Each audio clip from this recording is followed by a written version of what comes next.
Hi, everyone. My name is Lizelle Salazar, and I'm going to be your session moderator. And we will also have Stephanie Salazar available as a session moderator as well. So if you have any questions that pop up, whether tech issues or questions for Active Minds, please put them in the chat. Please remember that this session is being recorded. If you need continuing education credit, make sure to sign in and sign out of those polls.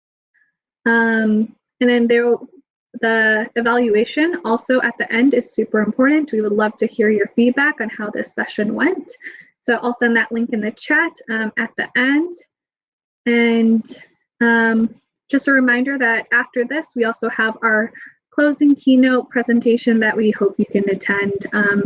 And if you want, you can also engage in our networking opportunity as well as checking out the expo area for posters from last night, as well as local resources and national resources for mental health. So that's it for me. I'm going to turn it over to Amy from Active Minds. Thank you. Thanks, Lizelle. So my name is Amy Gatto. I'm a senior campus program manager at Active Minds, and I am so excited to be here with 3 of our Active Minds students today to talk about a new campaign that we introduced this past year entitled Your Voice is Your Power. So right now I'm going to turn it over to the students and let them introduce themselves, tell you a little bit about where they go to school, who they are, what they're studying. So yeah, feel free. Any of you jump yourself. This is going to be a conversation, so let's get it started here. I can go first. I'm a junior at the University of Portland in Oregon. I'm majoring in marketing and minoring in psychology and Spanish. And right now I'm the club meeting organizer and secretary for the Active Minds chapter at my school. And then I'm rising president for next year as well. All right, awesome. My name is Ben. I use he, him pronouns, and I go to Lennox Memorial High School in Massachusetts. I am the chapter president of the chapter there, and I'm also a member of the Student Advisory Committee for Active Minds.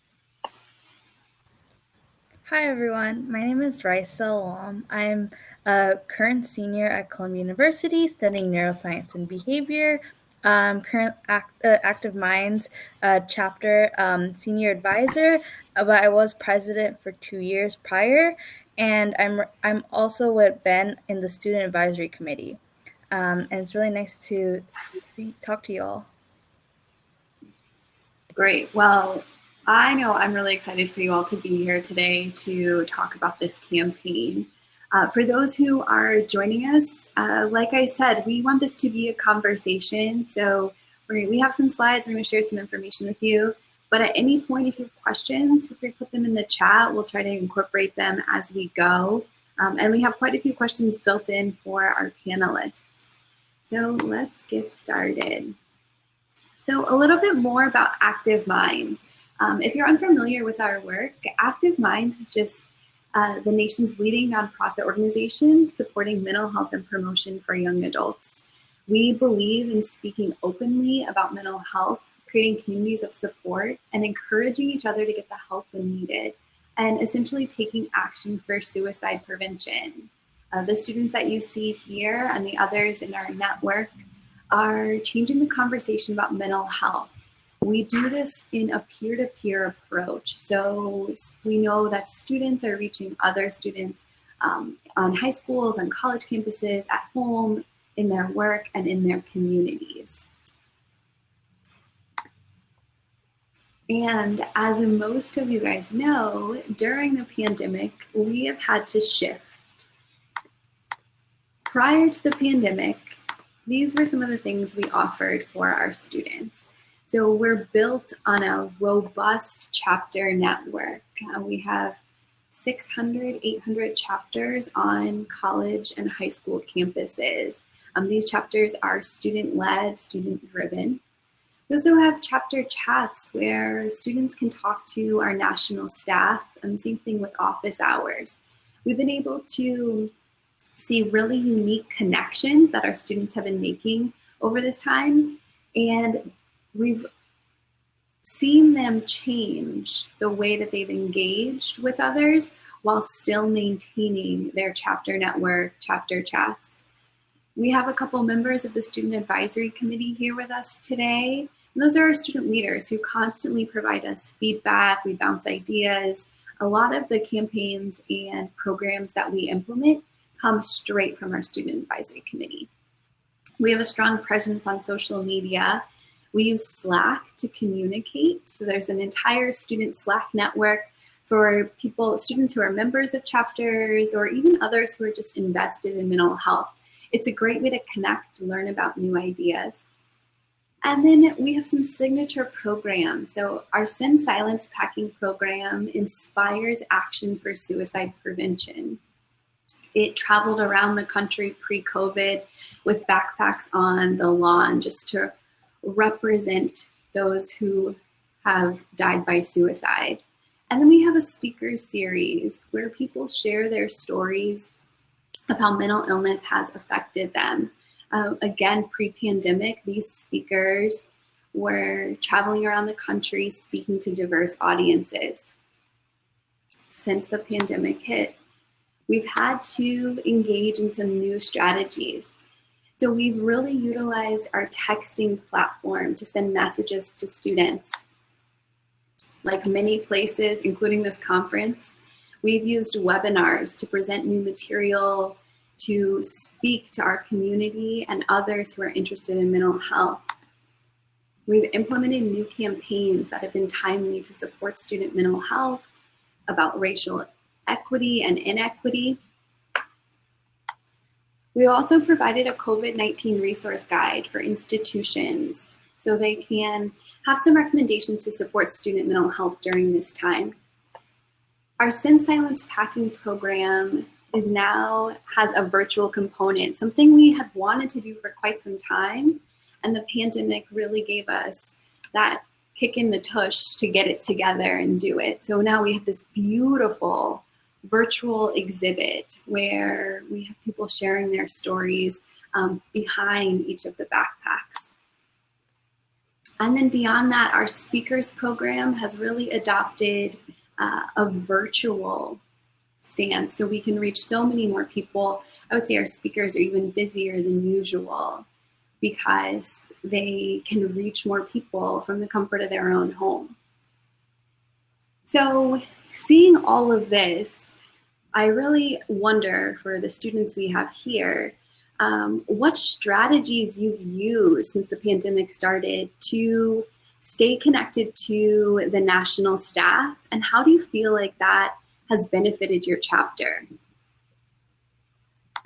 I feel like it's been even easier to connect with national staff, which is a big benefit. I know that obviously the pandemic's not the best place to be in, but like it has offered new ways to connect. So beforehand, like going to the national conference was more difficult, or even like learning about office hours or connecting through social media. So I think that's one of the big things that we've been trying to implement is like really connecting with the national staff and like learning things that we can do within our own chapter from that. I love that you brought up the national conference, right? We just had our conference recently and we had so many more students who could attend because it was virtual like this.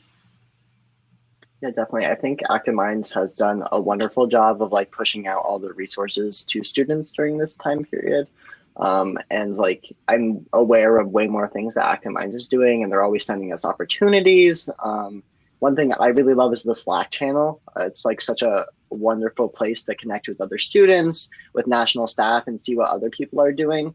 In a very isolated time, it's very like uniting to come together and see what different chapters are doing, implementing those programs, and trying to adapt to this really new situation and find that connection when it isn't there otherwise. I also really love the Slack channel. An easier way to connect with people, national staff and students across the nation. The chapter support channel is especially really helpful because if you have any questions or concerns about anything regarding your chapter, you can ask, and then there's people who have the experience who can answer it really immediately and provide you that support. And it's also a great way to kind of learn new ideas or work together with other chapters on events or initiatives and kind of spread the word. If you have a really cool initiative that you're working on and you think it could be implemented at other chapters, it's a great place to just send it in the Slack. So definitely echoing what Ben said and Kaylee said. I love that you brought up Slack. So before I worked at Active Minds, I had never used Slack. And what I think is just so incredible about that way of connection is the conversation that happens, right? So like national staff are in there, but it's really student-led. I mean, I hope you all agree or would echo that, right? Like the ideas aren't coming from us. It's like, oh, a chapter in Texas did this, and then a chapter in New York did that, and or someone wants an idea of something to do. So the conversation I feel like is really rich among people who've never even met in person. Yeah. Okay. So, you know, we've done all of these things, right? But what are some things that you think might be missing or that you'd love to see from the national staff or even from your campus to engage with students during this time?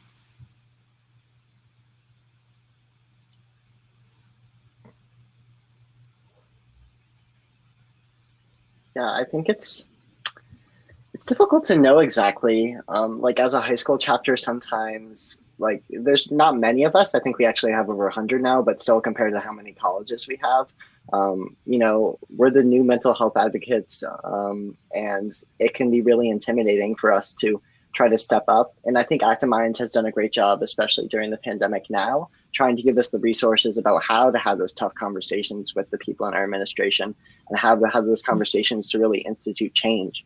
And so as far as what Active Minds national staff could give us, I actually think they are giving us progressively all the things we need now.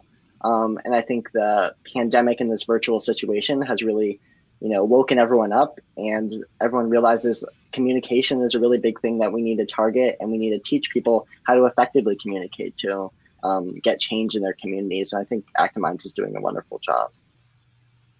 Yeah, I would definitely echo that. I feel like the Active Minds National Office has been doing a great job of interacting virtually. The only thing that I could think of is I feel so privileged to like be on the leadership board and be able to attend the virtual conference, and the student roundtables in the virtual conference was so inspiring, and I got so many ideas from that. And I just feel like if there was a way to do that for like members too, some way to incorporate members into that to inspire them to take lead and take action within like their role, and then eventually work up to that leadership position, just because I feel like it's such a great opportunity for me to be involved in that. And I would have loved that as a member as well. I love that idea of, you know, just really integrating our chapter members, right? Like, because they come to meetings and they're engaged in a different level, but when you think about growing them as student leaders and leadership, it's a really good opportunity. I'll take that back. So I think one thing that could be done is we've actually talked about this, Amy, is the like a huge resource guide for chapters that compiles like how to help a friend, how to be a mental health advocate when you're feeling fatigue or burnout. What are some like maybe email templates you can use to email faculty or staff or the counseling center? Like those things that Active Minds is actually working on right now could be really useful in the long run for students who may not know or may not have awareness or may be lacking in those areas themselves and may need that extra support. Yeah. No, and it's so great that you bring that up because those are the conversations that we keep having, right? Like during the pandemic, we've been able to shift in these other ways. And so now let's ask, what do students need during this time to support their chapter, to support mental health, to make it easier in a way, right? To get to the things that Ben said of how do you have the tough conversations, or how do you develop those skills to support mental health? So, like you all said, we have done a lot to pivot, and I think we've done a decent job, a pretty good job during the pandemic. Everyone's been forced to. So let's talk about your chapters and your campuses specifically. So since the beginning of the pandemic through now, what have you and your campuses used to engage with your peers?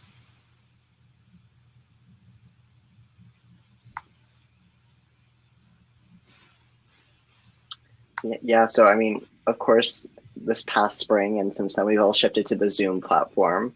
And although we get to see each other and everything, there is still like that awkward, everyone's muted and you have to unmute to talk, and there's not that natural flow of conversation that we all miss.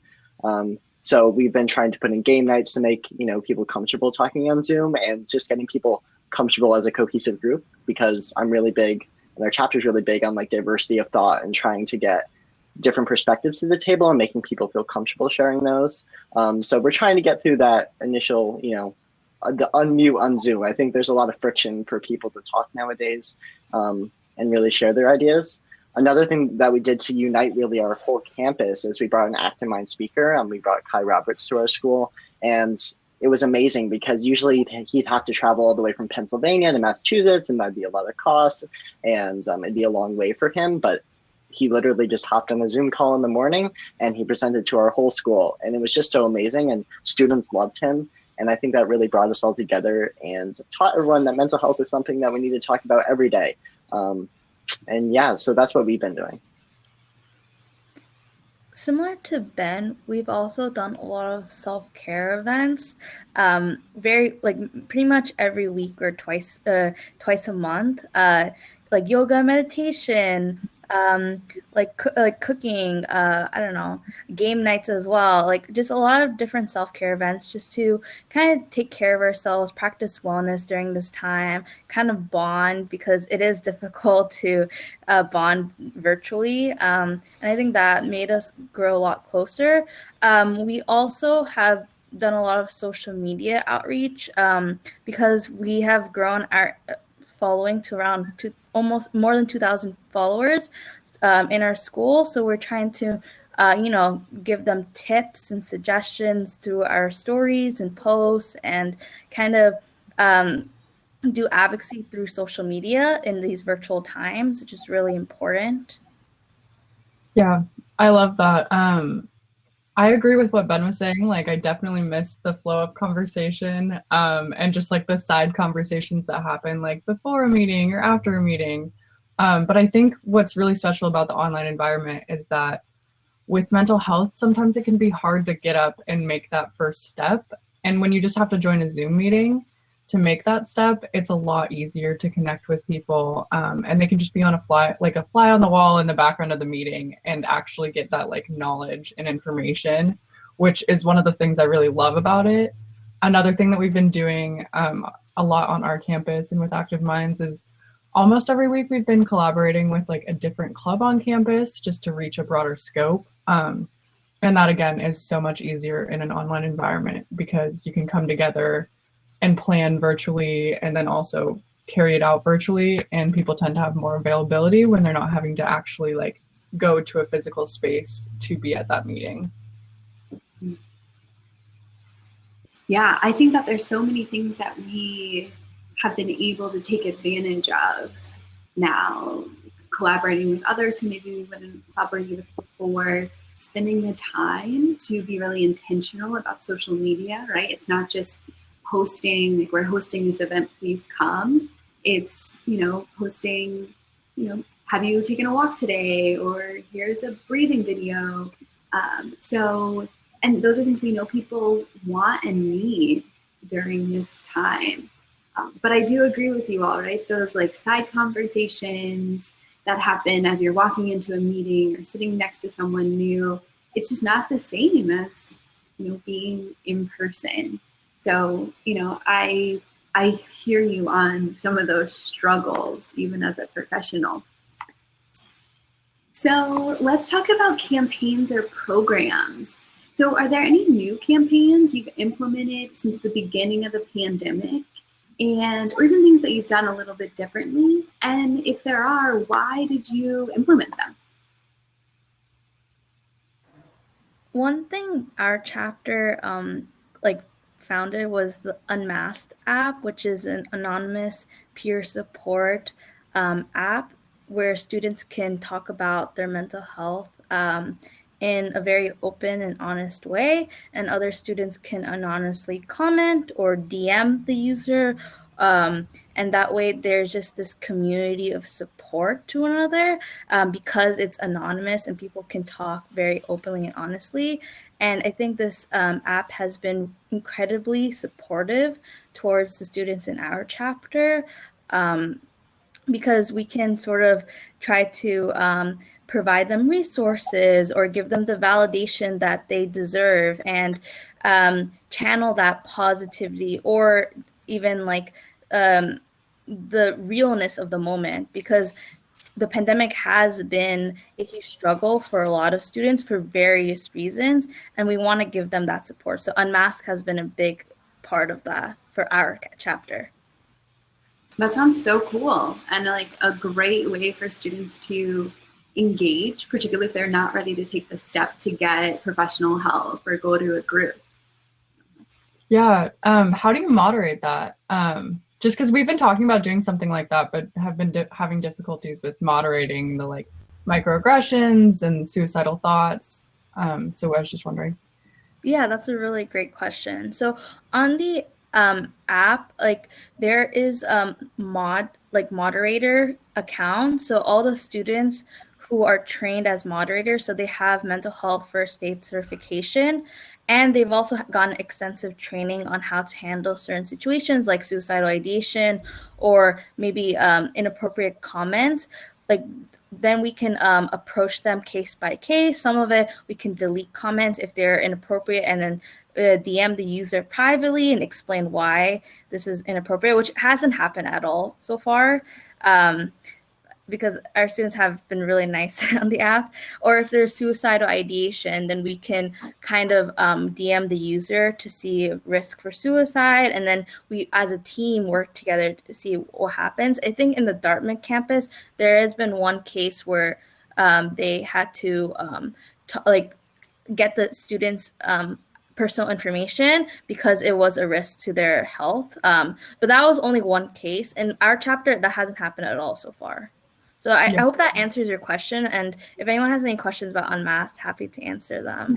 It's growing in a lot of different chapters right now. Yeah, that's super cool. Yeah, it seems like having a strong protocol for it is really helpful, and having investment by the institution too to support students. Yeah, definitely. As far as our campaigns or programs, they've been pretty similar to before the pandemic, but online. But again, just like more opportunities for collaboration and involvement and a bigger crowd. We've done a couple town hall kind of things, talking about racial injustice and only raising BIPOC voices to the top. So we did a Juneteenth event, which was super impactful. And I think that really wouldn't have been possible to do in person, just because the raising of certain panelists' voices was the most important part of that, really raising those Black voices. Another thing that we've been doing is decolonizing psychology with an organization in Portland, and that one's been a super interesting offering of events. We did like decolonizing psychology and media, a general one. We're doing one on poetry tonight, and that one's been super cool as well. Yeah, those are some awesome programs. One thing that Bryce said that I really resonate with me is that she said validation they deserve. And I think a lot of times when I talk about like mental health support and validation, I say validation they need, but I think it's way more than that. I think everyone deserves validation. They deserve mental health support. So I really like that. As far as some programs that we've done at our chapter, we did Active Minds Spirit Week, which is a new campaign launched by Active Minds. And I don't remember what each of the 5 days are, advocacy, education, awareness. Two more, Amy, you may know. But Raisa, do you know? Community. And oh no, you said advocacy. It's like a pop quiz right now. Anyway, there's 5 different pillars that we all worked on, and we so some of the things we did that week is we sent out the chain of positive text chain of positive messages. We put mental health resources around our town, around our school campus, so that our whole community is involved. We also interviewed our counselors because we wanted to put a face to the name, because everyone kind of knows what their counselor name is, but they're really difficult to approach, especially now, because they don't know what they look like and they don't know who they are. So we sat down with them, we interviewed them about mental health and mental illness, and we sent that out to the students at our school. We also did a mental health survey, and we asked students about their mental health, their stress, how comfortable they were asking for mental health support. And we compiled all that data, and we found that many students were struggling with their mental health. And then we presented that data actually to our faculty and staff, and also presented solutions about what they could do to address the mental health crisis that our country is going through right now. What I love about all those things that you've implemented, Ben, is it approaches it from so many different levels, right? Like the individual, but also the school population, and policy changes that could occur. So I think that's incredible. And I love the videos of the counselors, right? Because how often as a student, whether you're in high school or college, do you know who you're going to go talk to when you have that first counseling center appointment?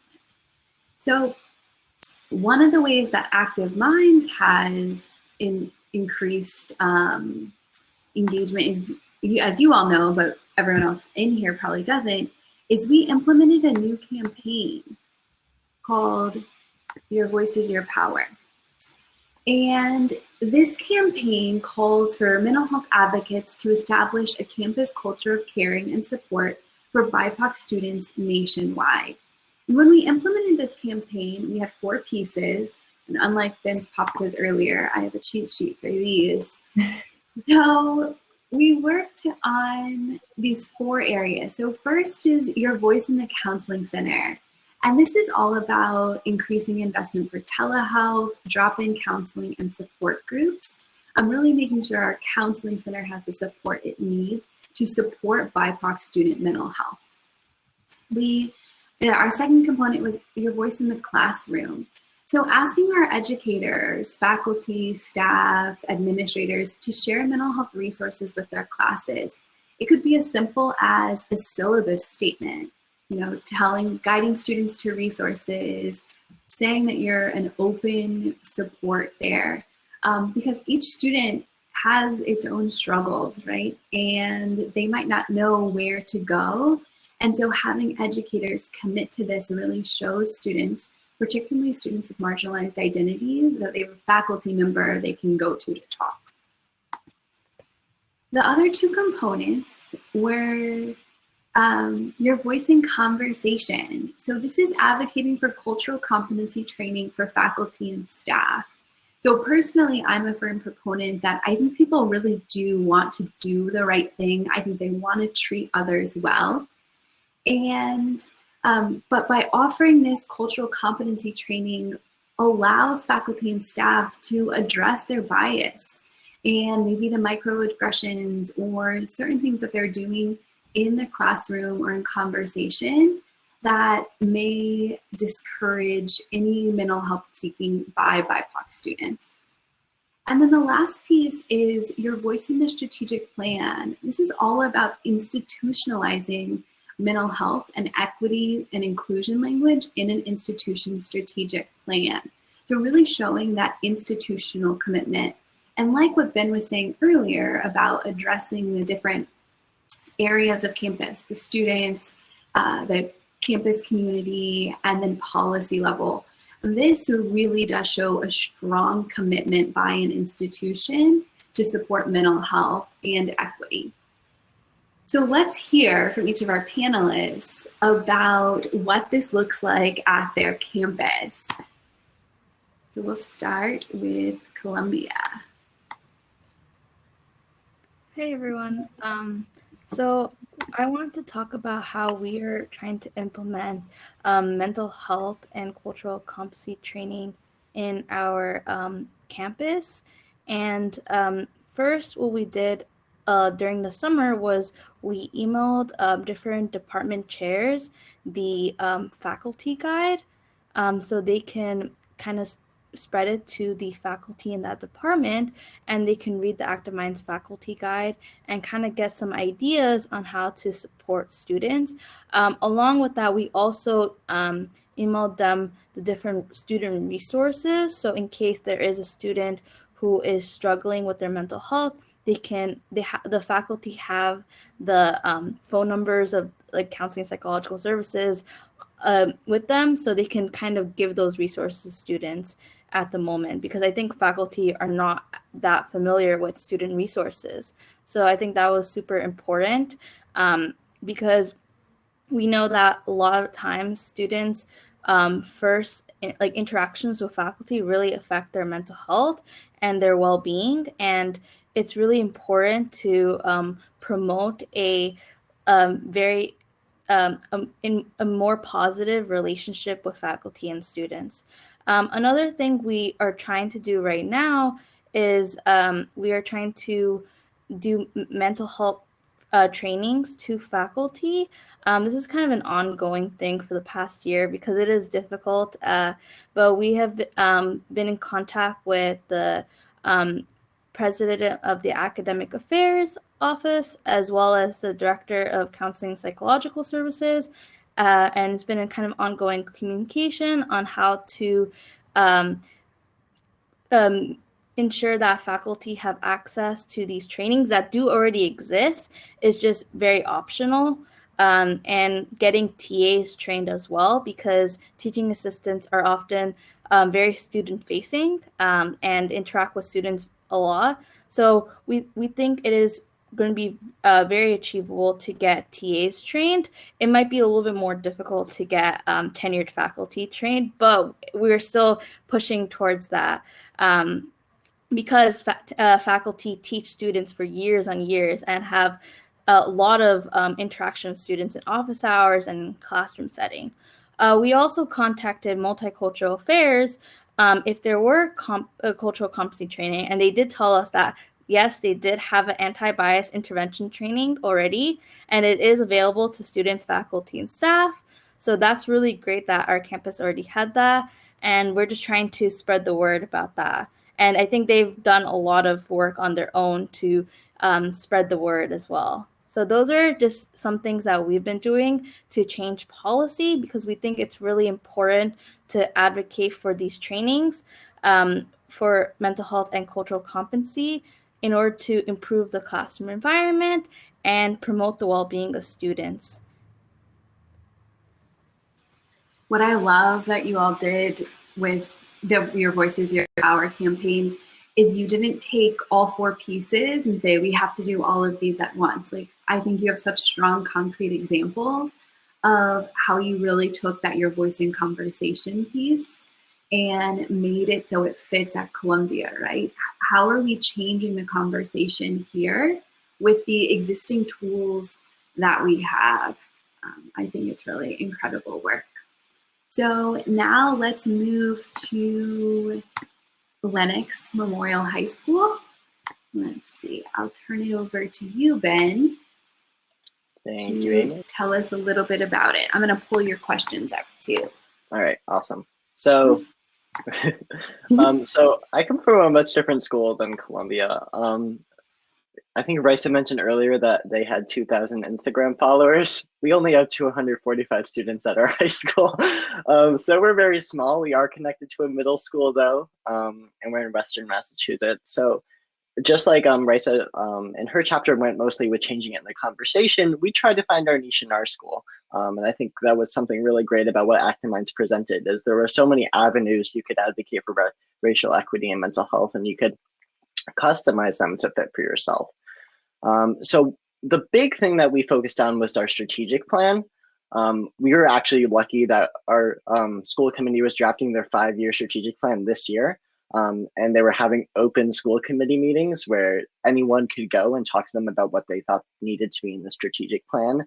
So I worked with 2 leaders of the subcommittee for the Your Voice is Your Power committee, and we put together all these resources. That we got statistics together about mental health discrepancies and just the importance of mental health in general. And we went straight to the top, to the Zoom meeting of the school committee, and we presented to them about the importance of mental health and the importance of inclusion and diversity language in our strategic plan.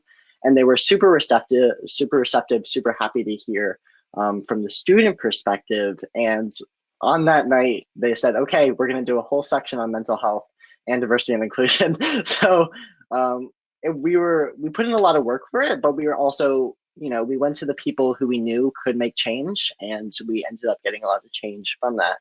As far as we also tried to do some we advocated for getting mental health resources in syllabi, and although it's not required, we're hoping that many teachers will put them in their syllabi, just because although students, they can get the mental health resources on our website, just seeing it right there every single time they go to a new class, that will just make sure they know where to go.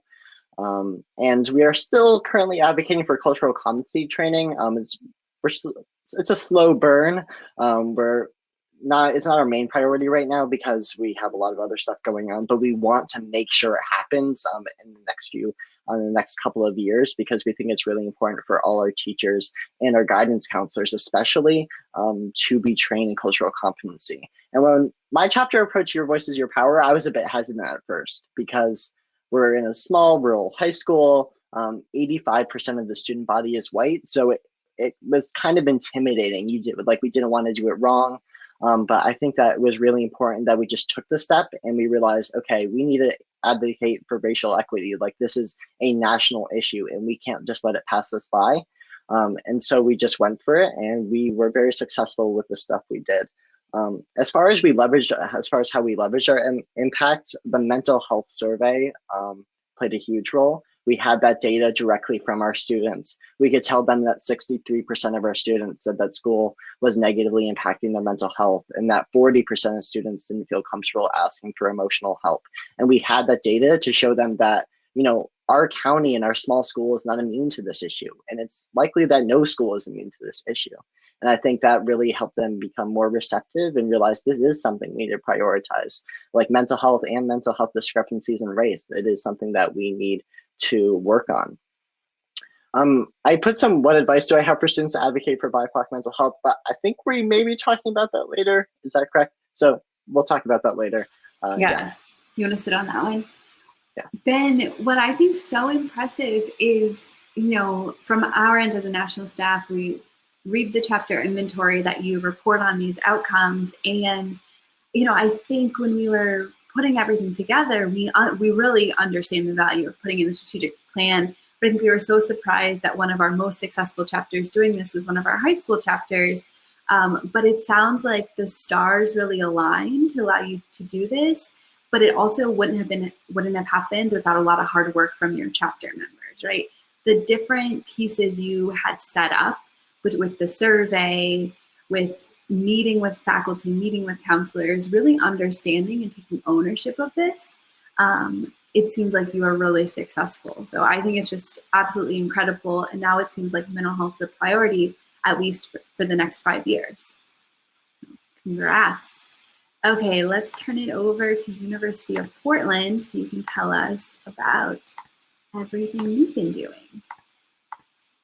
Thank you. I love talking about Your Versus Your Power. I think that we have been focusing on pretty much primarily for the past year.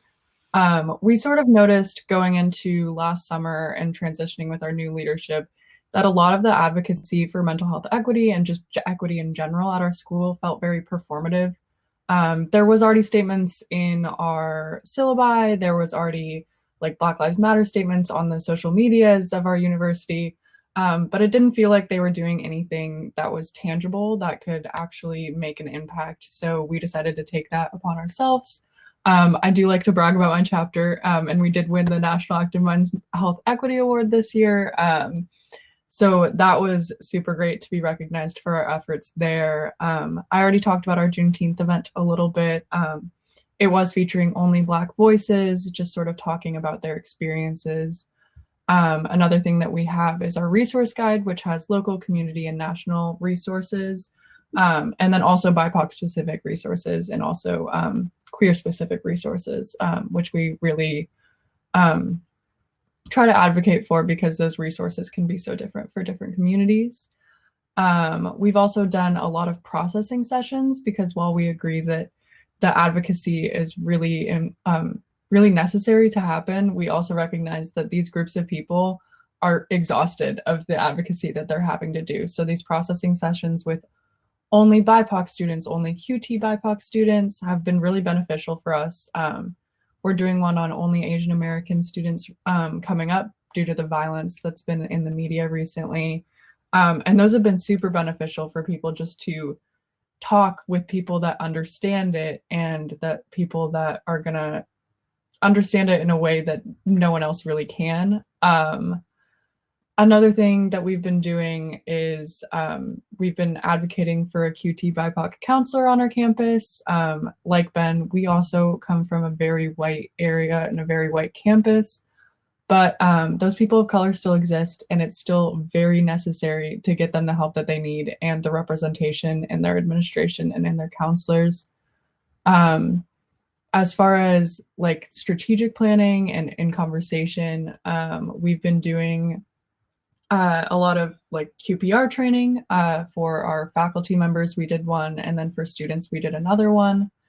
And we also did a processing session just with white faculty members to talk about how they can support BIPOC students in the classroom with their mental health. And that was super beneficial for everyone. I think that went super well. We brought in a BIPOC counselor to talk and to like sort of moderate it and talk about what her opinion is.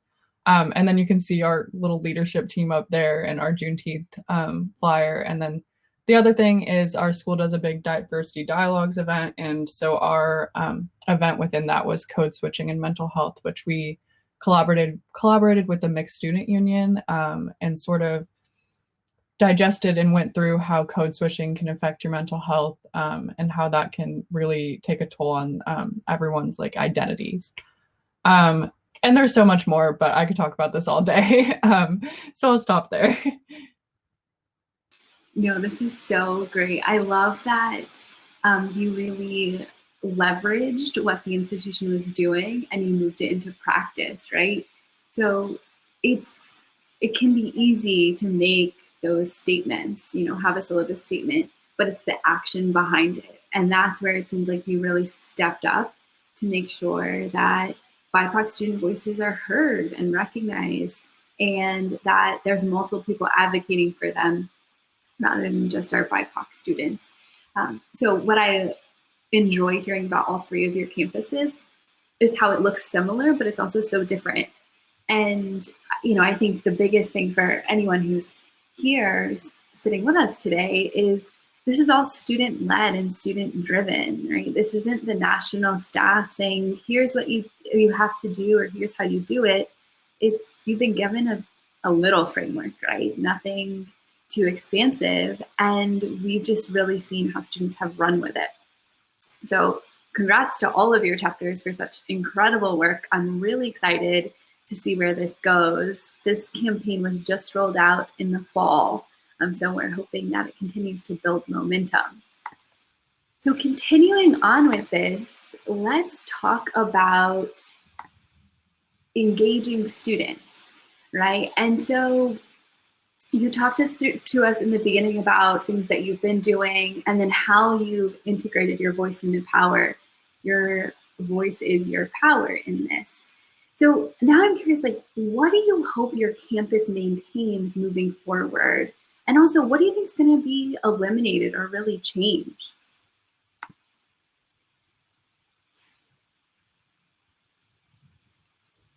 I'd say mostly with maintaining, there's just been a shift in conversation given the pandemic with everything and everywhere, but specifically with mental health. Like everyone is in it together, and it just brings this kind of sense of community within our isolation. And specifically in our campus, there's been the QT BIPOC mental health focus among students and faculty. So I really hope that that continues to change and make action and eventually change in a way that the administration adopts it, and it can be like a generally like known thing that there's more diversity on campus, there's more representation, there's more mental health resources, and then again, that QT BIPOC counselor that we've been advocating for. I think one thing I would want to be maintained is the option to have virtual therapy and like virtual meetings moving forward, because I think like people have sought therapy more because it's more accessible since it's virtual, and they don't have to walk into the counseling center and be worried if anyone will see them. So I think that's a really great thing that I want my campus to continue. And also, I think having the virtual platform allows you to communicate with other chapters super easily and staff. So I think that having that virtual space is important, though of course I do want to go back to in-person, meet people again, but having like some sort of combination of both, I think would be really cool. For me, I think the pandemic has really brought a greater sense of awareness of mental health for our leaders and racial inequity. And one thing that I've been talking about with other people and that I'm personally scared of is that as the pandemic comes to an end, as we get more vaccines and like we're moving back to normal, we forget about everything that we just learned during the pandemic. There's been so much stuff that happens in terms of mental health and racial equity. And just because this virus goes away doesn't mean the conversation should stop. And it's something I've been worried about that it will stop. And I think it's really important that we as student leaders make sure that this conversation does not end. Like we are still having these conversations about mental health and racial equity every day, not just when there's a crisis, but like we need to have them to prevent the crisis. And so I think as far as like what my school is doing, I'd really like to see them follow through with the strategic plan. As Kaylee mentioned, like her school had they had the right language around it, but they weren't really putting that into practice. So I think what I'm hoping my school does is they do put that in practice. And I know my Active Minds chapter is going to be working to ensure that they put it in practice. I definitely agree with you, Ben. I think there's so much of a rush to get everyone vaccinated and to just like get over with this era of our life, but it's so important to like recognize the growth that's happened for everyone, and the growth, like the inner growth as well as like the community growth, in the respect of like everyone has dealt with some sort of mental health challenge during this. Like everyone's been a little bit isolated, or they've been grieving going to a concert or seeing their friends, and so everyone's like kind of had that experience, and that's been a collective experience that we've all been able to like grow from and make change from. And I do really hope that that is maintained after the pandemic. I think it's so incredible, in my role, having worked in mental health on college campuses for quite some time, I've known that there's a crisis, right? And we just see mental health among students being a top concern. But like what you're all saying, the pandemic really highlighted it, and it put this sense of urgency in how do we address it. So I'm with you. I hope that institutions continue to prioritize student mental health and offer telehealth services, support groups, combinations of virtual and in-person, doing all these things that meet our students' needs, especially the students who need it the most, right? So they can get the help they need. So along the same vein, what would you tell an incoming student on how to successfully engage with your school now versus maybe how they would have done it in the past?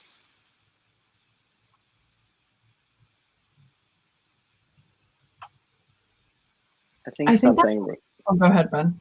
Okay. I think something really easy now is just, sending an email and saying, hey, can we meet for 15, 20 minutes? Like, whereas before if you wanted to meet for 15, 20 minutes, you'd have to go to the same place and you'd have to schedule it out. And the 15-20 minutes of meeting would actually be like 30-40 minutes with like the transportation and everything. But now you send a Zoom link and you're there immediately. And so there isn't that friction of, oh, I would meet with you, but I have a lot of other stuff going on. Like, you don't really have an excuse not to meet for just 10 minutes. Like, it's so easy. And so, whereas before you can't really have those conversations to face, well, now you can have them virtually. And I think it's really important to reach out to the leaders in your institutions and do that, because they're really willing, usually they're really willing to hear the student perspective. Yeah, I definitely agree with you, Ben. I think that's another thing that I really hope is maintained, because whether we're going to be able to meet in person or not, and when we're going to be able to meet in person, we only have a certain amount of time, and meeting with people online has allowed for so many more connections and collaborations. And so I think that is something that I hope is maintained. But as far as like what I would tell an incoming student, I kind of touched on this earlier, but just being a fly on the wall at the meeting, or like just being there is gonna benefit you so much. And I know it's really hard to make that first step, but that step is even smaller now.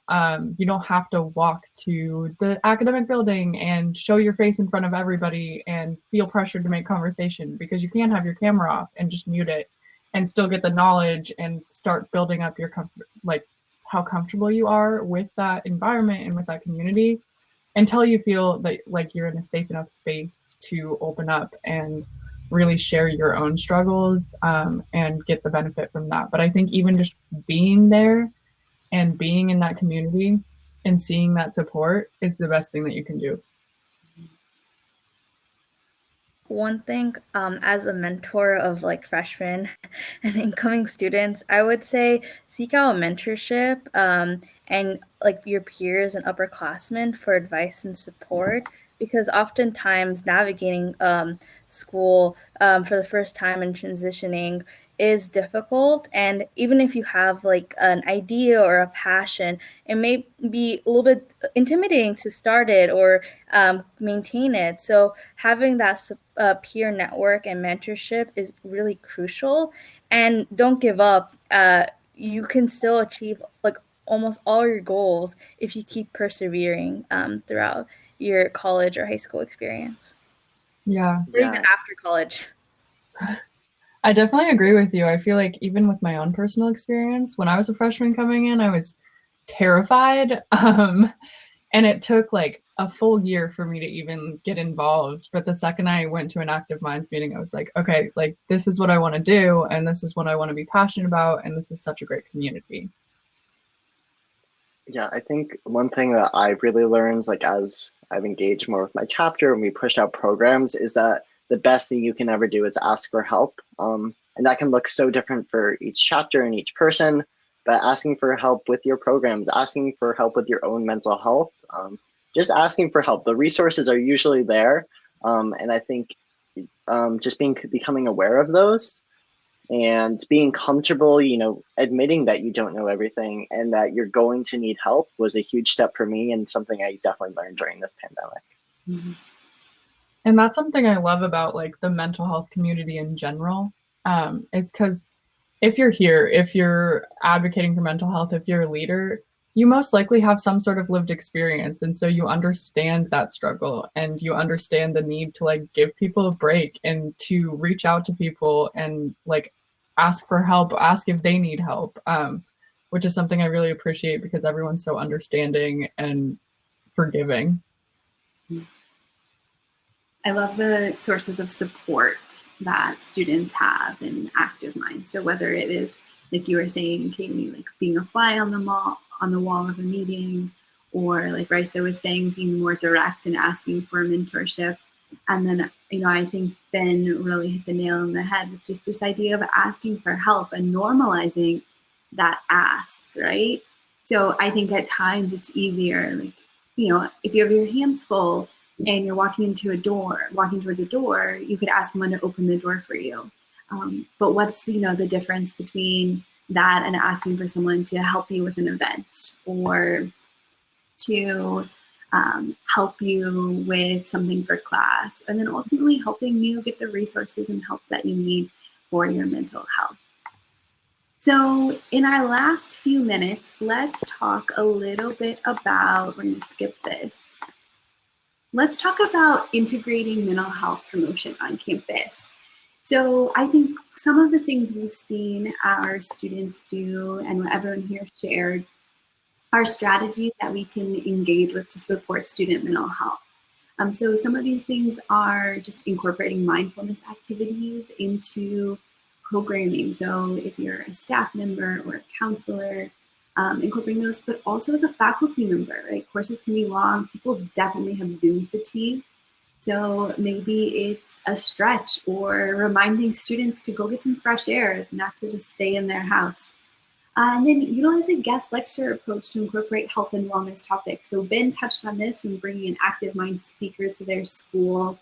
Sometimes it's nice to have a different perspective and share that with students. And then other things are promoting those campus mental health resources as well as some national resources so students have access to them after hours. And then really normalizing mental health. That's what we were just talking about. Show students that there's a lot of support available. There's a variety of support, that there are counselors with their identities, and really supporting our BIPOC and marginalized student groups in that. Do any of our student panelists have any other tips to integrate mental health promotion on campus? I think it all starts with a conversation. And so although just texting someone, how are you doing, and just checking in with them seems really small, like that has a ripple effect. You know, you ask them how they're doing, maybe they'll ask someone else how they're doing, and before you know it, there'll just be this culture of caring at your school. And although they're really little things, they make a big difference. So advocacy can look as big as going to your school and changing their policy, and as little as having those little conversations with your friends. And I think that's a great step to integrating mental health on your campus. Adding on to that, I think even having like meetings where you kind of talk about your mental health or talk about specific subtopics is like really helpful, because it allows an open and honest space to kind of discuss what's really going on, kind of get support from others, or just feel very validated. So I think those are really easy to set up. Like it could just be like a 1 hour, 30-minute thing with a bunch of friends or a bunch of your club members. And it's like a very important thing to just check in with yourself and how you're doing, as well as how everyone else is doing at the time. Yeah, that's super impactful for sure. One thing that isn't necessarily Active Minds exactly that we've been doing, but our Active Minds advisor started a community of care with all of the faculty members that want to join. So there's faculty members from each department, and they'll come together like monthly, semesterly, just depending on how much they can. And there's also a group, and then they'll just talk about the Health and Counseling Center will present, Active Minds will present, just like every resources that you can like give your students. And then there's also like a Microsoft Teams group so that they can like chat about like, hey, like I have a student struggling with this, how can I help them? And that's been super impactful, because I think faculty members, even though it's online, can really tell when a student is struggling, and getting them that support they need is that step that needs to happen. Mm-hmm. I love those ideas. I think a lot of it starts with faculty members really showing and practicing self-care, because they have interaction with so many students. So in our last few minutes, I think we've touched on most of our resources. And here's my contact information if anyone here has any questions or want to follow up. But I first want to thank all our student panelists for doing such a tremendous job today, just sharing their experience, particularly with the Your Voices, Your Power campaign, but also with different ways that they've advocated for mental health on their campuses. And then everyone here, I hope that you enjoyed this content and session. Enjoy the rest of the conference. Bye, all.